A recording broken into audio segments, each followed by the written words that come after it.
ئەگەر سەیری دنیای ئیسلام بکەین، سەیری مجتەمەعی مسلمانان بکەین، بۆ ئێمە ئاوها زەلیلین.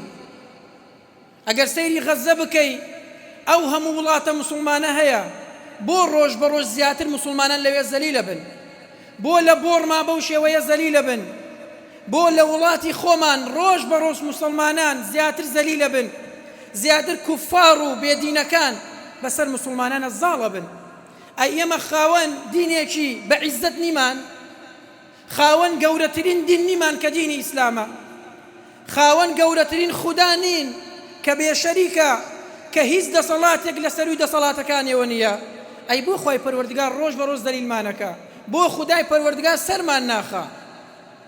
هۆکارەوەیە کە خودای پەروەردگار زوڵممان لێکە؟ نا وەڵڵا، هۆکاری ڕئیسی ئەوەیە کە ئێمە خۆمان لەگەڵ خۆمانە تەبانین، ئێمە خۆمان ڕقمان لە یەکتریە، ئێمە یەکتریمان خۆش ناوێ لەبەر خودای پەروەردگار.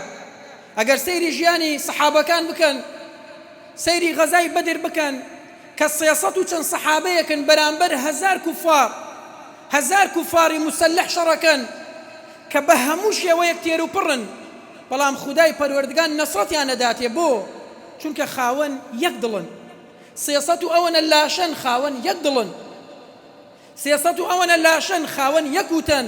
بۆیە خودای پەروەردگار سەریانی خست. و ئەگەر ئێمەش نەگەڕینەوە سەر سنەتی پێغەمبەری خوا عەلەیهی سەڵات وەسەلام و خۆشەویستیمان لەبەر خوای پەروەردگار، وەڵڵاهی ڕۆژ بە ڕۆژ زەلیلە بین.